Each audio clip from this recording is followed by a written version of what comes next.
നന്ദനെ കുറിച്ച് എന്തെങ്കിലും വിവരം കിട്ടിയോ? കിട്ടിയിട്ടുണ്ട് അച്ഛാ. നന്ദു ഇസബെല്ലയോടൊപ്പം സന്തോഷമായിട്ടിരിക്കുക.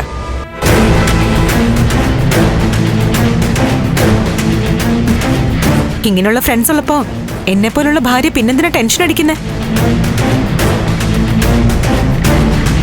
ഒരാളുടെ സന്തോഷമല്ലേ ഏറ്റവും പ്രധാനം. നീ എന്തൊക്കെയായി പറയുന്നേ? അവൻ ഇസബെല്ലയുടെ കൂടെ ഉണ്ടെന്നോ? അച്ഛൻ എന്തിനാ ടെൻഷൻ ആവുന്നേ? ഇപ്പോ നിയമം അതിനെ അനുവദിക്കുന്നുണ്ടച്ചാ. വിവാഹിതനായാലും വിവാഹിതയായാലും അവർക്ക് ഇഷ്ടമുള്ളവരോടൊപ്പം കഴിയാം. ഇസബെല്ലയ്ക്കൊപ്പം താമസിക്കുന്നതാ നന്ദുവിന് സന്തോഷമെങ്കിൽ അങ്ങനെ ആയിക്കോട്ടെ.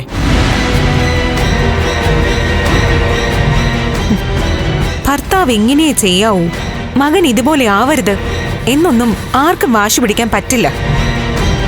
പ്രായപൂർത്തിയായ ബുദ്ധിക്ക് തടസ്സമില്ലാത്ത ഏതൊരു പൗരനും ആരോടൊപ്പവും നമ്മുടെ നിയമം അനുസരിച്ച് ജീവിക്കാം. ദേവിക, നീ എന്തായി പറഞ്ഞേ?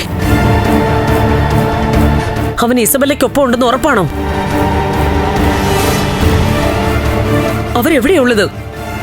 അത് ഞാൻ അങ്ങോട്ട് ചോദിക്കാൻ തുടങ്ങുമായിരുന്നു. അവരെവിടെയാ അമ്മേ? അതെനിക്കറിയണം. വേറൊന്നിനുമല്ല, ആ ഫയല് തിരിച്ചു വാങ്ങിക്കാൻ വേണ്ടിട്ടാ. അല്ലാതെ ഇസബെല്ല എന്റെ വിഷയമേ അല്ല.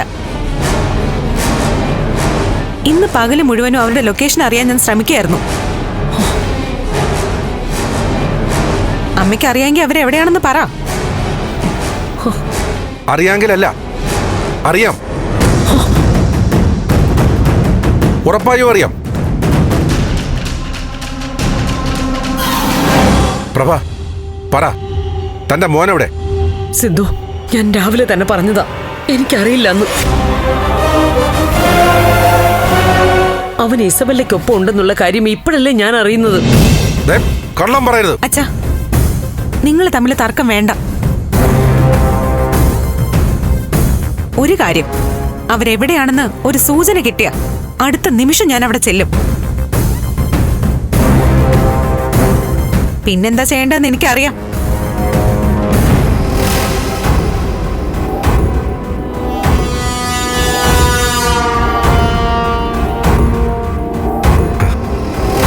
ദേവികയുടെ ഉള്ളുപടയുന്നത് താൻ അറിയുന്നുണ്ടോ? ഇസബെല്ലയുടെ കാര്യം നിസ്സാരമായി പറയുമ്പോഴും അവളുടെ മനസ്സ് കരയുക. അവളുടെ സ്ഥാനത്ത് രജനിയായിരുന്നെങ്കിൽ താൻ എങ്ങനെയാ ചിന്തിക്കുക? ഗിരി മറ്റൊരു പെണ്ണുമായി വീട്ടിൽ വരാതെ കഴിയുകയാണെങ്കിൽ നമുക്കത് സഹിക്കാൻ പറ്റുമോ? തനിക്കറിയാമോ അവൻ എവിടാണെന്ന്? പറ സിദ്ധു. എനിക്കറിയില്ല സിദ്ധു, സത്യമായിട്ടും.